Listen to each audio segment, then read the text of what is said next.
రైతులకు ఇచ్చిన హామీ మేరకు ముఖ్యమంత్రి రేవంత్ రెడ్డి 2 లక్షల రుణమాఫీ చేస్తున్నారని, ఏవైనా సాంకేతిక కారణాల వల్ల రుణమాఫీ కాని రైతులు ఆందోళన చెందవద్దని కాంగ్రెస్ పార్టీ నాయకులు తెలిపారు. మెదక్ జిల్లా వెల్దుర్తి మండల కేంద్రంలో కాంగ్రెస్ పార్టీ నాయకులు మీడియా సమావేశం నిర్వహించారు. 10 సంవత్సరాలు పాలించిన బీఆర్ఎస్ పార్టీ రైతులకు చేసిందేమీ లేదని విమర్శించారు. రుణమాఫీ చేస్తున్న ముఖ్యమంత్రిపై దుమ్మెత్తిపోయడం సబబు కాదని హెచ్చరించారు.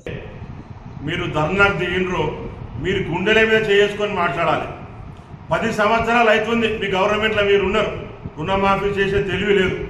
కేజీ టు పీజీ అన్నారు, ఇచ్చిర్రా? ఆ తెలివి లేదు.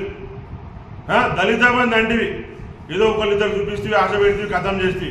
గిరిజన బంధు అంటివి, ఏమన్నా ఇచ్చినావా? మీరు ఏం చేసిర్రా అని చెప్పి రోడ్ల మీదకి వచ్చి ధర్నా చేస్తున్నారు.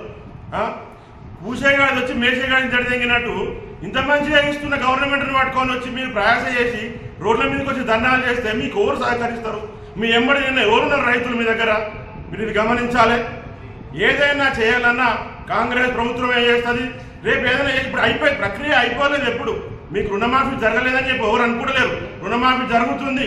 ఏదైతే మిస్టేక్స్ ఉన్నాయో, ఎవరైతే పేర్లు తప్పుపడ్డాయో, ఎవరైతే అకౌంట్ తప్పు ఏదైతే ఉందో వాళ్ళందరినీ సరిచేసి రాబోయే రోజుల్లో ప్రతి ఒక్కరికి రుణమాఫీ జరుగుతుంది. కాకముందే మీరు వచ్చి రైతులు అనవసరంగా తీసుకొచ్చి రోడ్ల మీద పెడదామని కేటీఆర్ గారు పిలుపు మేరకు టీఆర్ఎస్ వాళ్ళు ఎక్కడ దొరికితే అక్కడ ఏదో వాళ్ళ ఉనికి చాటుకోవడం కొరకు ధర్నాలు చేయడం జరిగింది. నిన్న ఏది ఆగమాగం రుణాలు మాఫీ కాలేవు, మీ ఏం చేస్తలేదు కాంగ్రెస్ ప్రభుత్వం.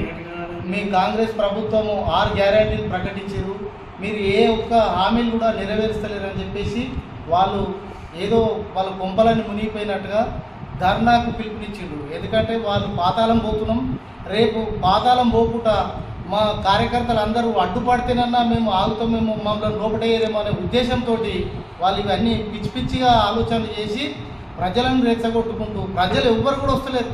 వీళ్ళు ఏమి ఇస్తామని చెప్పినా ప్రజలు ముంగడికి వచ్చి వీళ్ళ ధర్నా కార్యక్రమాలలో పాల్గొనే ప్రసక్తి లేదు, వాళ్ళు రారు. కేవలం ఎవరైతే ఈ 10 సంవత్సరాలు ఈ తెలంగాణను దోపిడీ చేసినటువంటి దొంగలు, ఆ దొంగలే వాళ్ళకు ఈ 8-9 నెలలకోలే వాళ్ళ జేబులలోకి ₹1 పోతలేదు ఎక్కడికి వెళ్ళి కూడా. నిన్న మొన్నటి దాకా కమిషన్లు ఇవి అవి, ఈ భూములు ఇవి కబ్జాలు పెట్టుడు అవి కబ్జాలు పెట్టుడు మీద ఉండే, అవన్నీ ఖతమైపోయినాయి. ఉష్కే మాఫియా మొత్తం నిన్న మొన్నటి దాకా కూడా